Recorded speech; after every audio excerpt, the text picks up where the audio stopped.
There's really no mystery to understanding a material safety data sheet. It's like putting the pieces of a puzzle together.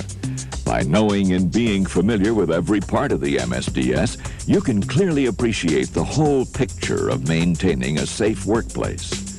Almost everything you could possibly want to know about the safe handling of a material in your workplace is found in an MSDS. But learning to use an MSDS on a regular basis is often frustrating. With all this information to look through, how can I find what I need in a hurry? Can't this information be organized in a more logical, concise way? In response to these complaints and others, the American National Standards Institute, or ANSI, has approved a standardized format for material safety data sheets that was developed by the Chemical Manufacturers Association. This format has 16 sections arranged in a concise and logical order. For example, information on the product itself and emergency situations is at the beginning, and specific technical information about the material is toward the end. And in the case of an emergency, its simple design allows you to find information quickly, rather than spending critical time searching for it. In this program, you will learn how to use material safety data sheets by knowing the standard format of MSDSs, as well as understanding the content of each section. Perhaps more importantly, this program will encourage you to pick up an MSDS and read it before you need it. You probably already know that the Hazard Communication Standard, the Right to Know law, requires that your employer inform you of potential hazards associated with materials you work with. Through HazCom training and reading labels, you can learn about these hazards, but you can also learn about the materials you work with by reading material safety data sheets. Your employer is required to have these MSDSs readily available during every work shift. You should read the MSDS for each material before you begin working with that material. Let's go over each section so you can learn how to use an MSDS. You'll also learn that these 16 sections can easily be remembered if they're grouped into main categories: product information, exposure situations, hazard prevention and protection, and other specific information.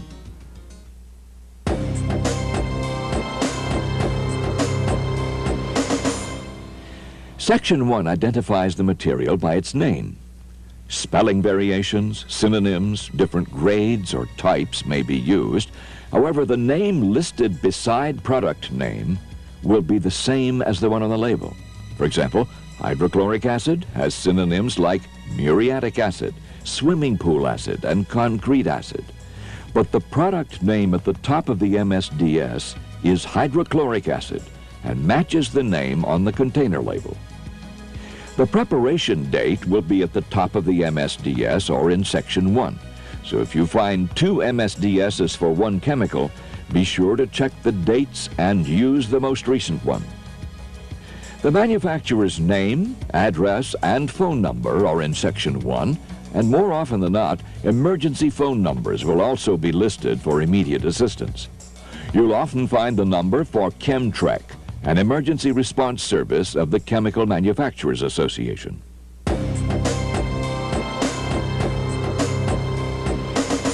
Section 2 lists the components of the material listed in Section 1. These components may or may not be hazardous themselves, though. For example, water makes up more than 30% of this industrial cleaner. Of course, water alone is not hazardous. However, if you work with this chemical, you might want to know that up to 10% of its makeup is ethyl alcohol, which will irritate your skin and, if swallowed, can possibly cause birth defects. Ingredients which are trade secrets can be withheld from the MSDS. However, their hazards and how to safely control them will be provided for your protection. Because you work with so many chemicals which may be hazardous to your health, specific exposure limits have been established for your safety. You'll either find these limits here in Section 2 or in Section 8. Two common limits are time-weighted averages, or TWAs, known as the TLV, threshold limit value, and PEL, permissible exposure limit. These are acceptable concentrations of a material averaged over an 8-hour workday that you can be exposed to without expected adverse effects. However, the TLV and PEL don't consider extreme levels that should only be tolerated for short periods of time. The short-term exposure limit, or STEL, does. The short-term exposure limit is an acceptable concentration for most people that you can safely be exposed to measured over a 15-minute period. Often you will find a ceiling value, which is a concentration of a material that should never be exceeded during any part of your working exposure.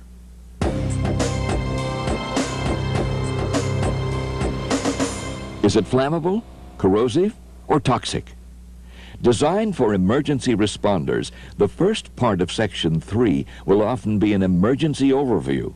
It describes the material's appearance and immediate potential hazards, but it's not intended to tell you about every possible hazard you may encounter.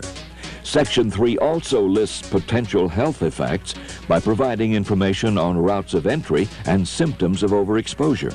For example, this worker doesn't know why his hand feels itchy and irritated.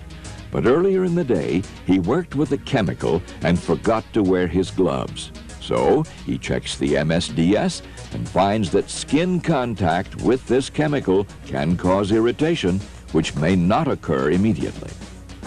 Always check the potential health effects in Section 3 when you need to know symptoms to watch for following contact with a particular material. Chronic or delayed effects will be found at the very end of Section 3. For example, some commonly used chemicals in healthcare facilities, such as ethylene oxide and nitrous oxide, can possibly cause reproductive damage. Also, formaldehyde, a chemical that preserves specimens, is a suspected carcinogen. Remember, Sections 1, 2, and 3 cover product information and provide basic information about a material and identifies its immediate hazards.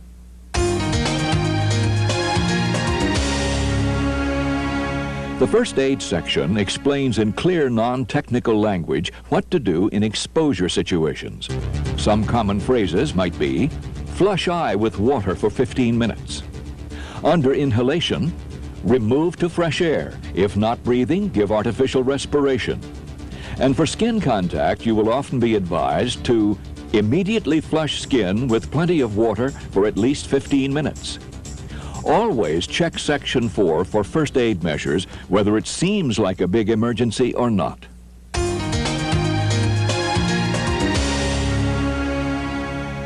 The fifth section includes properties that cause a particular material to be a potential fire hazard. You'll need to understand terms such as flammable limits, flash point, and auto-ignition temperature.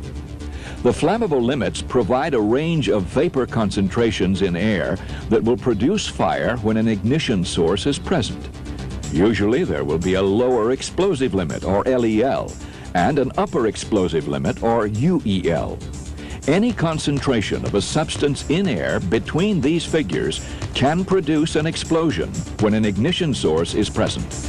Any substance with a concentration above the UEL or below the LEL is less likely to ignite.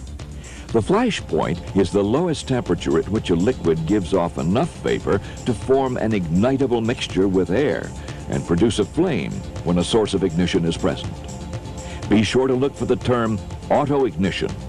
Auto-ignition is the temperature at which a material will spontaneously ignite or burn without an ignition source. When a material burns, certain products will be emitted that may be hazardous. These hazardous combustion products will be listed here as well. Section 5 will also include some basic firefighting guidance and tell you which extinguishing agent to use.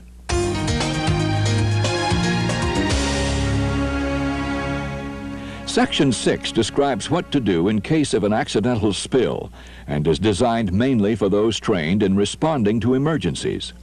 Instructions on containing the spill, whether it is large, small, on land, or in water, are included. For example, in a healthcare facility, If an ethylene oxide leak occurs, eliminate all sources of ignition, find the leak, and then shut off the lead valve. Most information you will need to know about a material during an emergency will be found in sections 4, 5, and 6.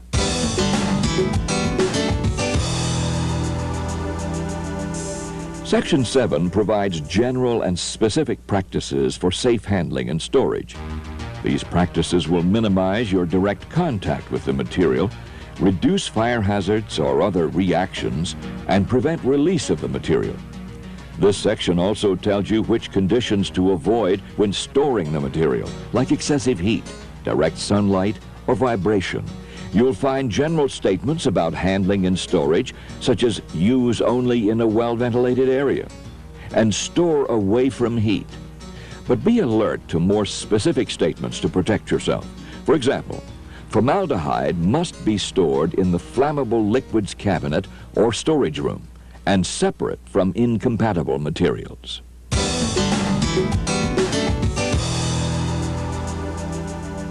The first part of Section 8 describes engineering controls, such as ventilation.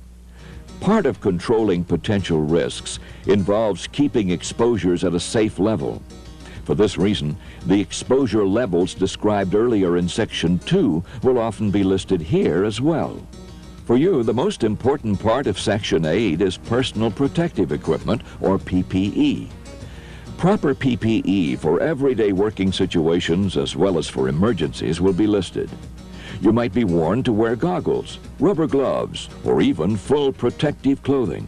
But pay special attention to the type of respirator the Msds suggests. Always know the proper PPE to wear for the chemicals you work with.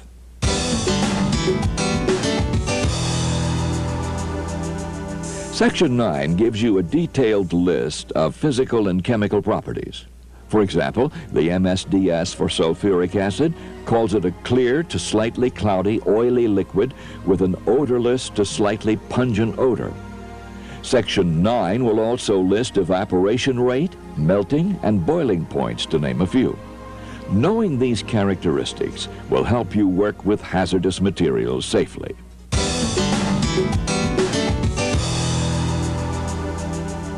Section 10 names the chemicals and other materials that are incompatible with the product. For example, you want to avoid strong oxidizing agents when you work with toluene. And note that mixtures with tetranitroethane can become explosive. Section 10 also tells you whether the material is stable or unstable. Unstable material could become self-reactive, polymerize, decompose, or condense under reasonable conditions of handling and storage. Hazardous products that occur from decomposition of a material will be found in Section 10. For example, during decomposition of the anti-cancer drug adriamycin, toxic fumes of hydrochloric acid and oxides of nitrogen are emitted. Remember, for information on preventing emergency situations and protecting yourself, look in sections 7 through 10.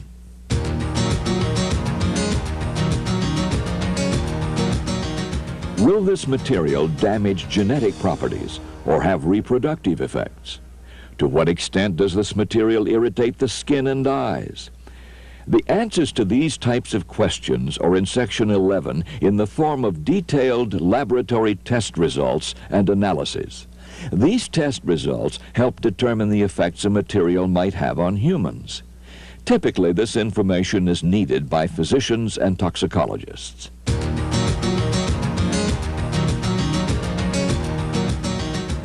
Section 12 describes the effects a material has on the land, water, and air if it is accidentally released.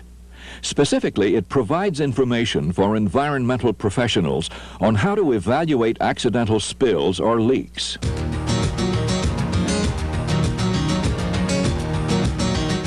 Information on disposal, including classification and identification, is found in Section 13. It includes limitations and restrictions, as well as recommended or acceptable disposal practices. For example, formaldehyde must be disposed as hazardous waste in a RCRA-approved facility, or dissolved in an appropriate combustible solvent and atomized in a RCRA-approved chemical incinerator equipped with an afterburner.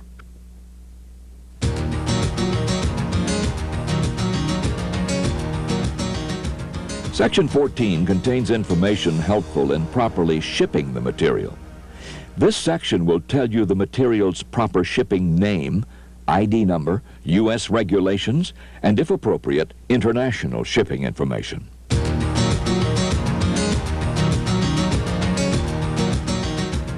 Section 15 includes state, federal, and international regulatory information. This information will help employers comply with health, safety, and environmental regulations.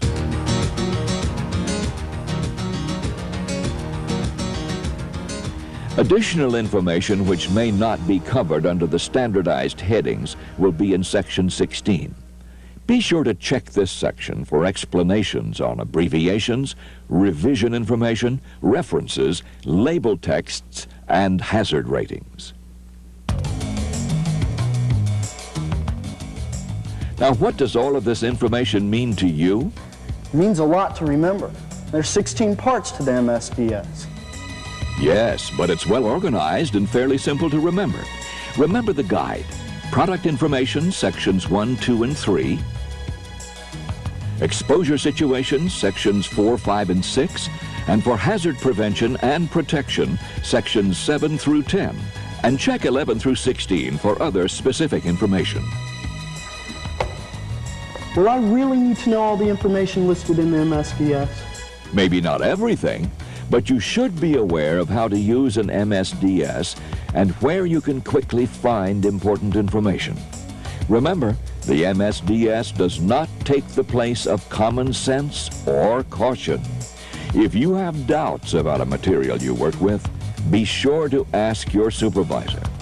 Material safety data sheets are for your safety. They may very well be the best reading found on the job. When you're unsure about a material you work with, or you just need more information about it, pick up an MSDS and read it before you need it.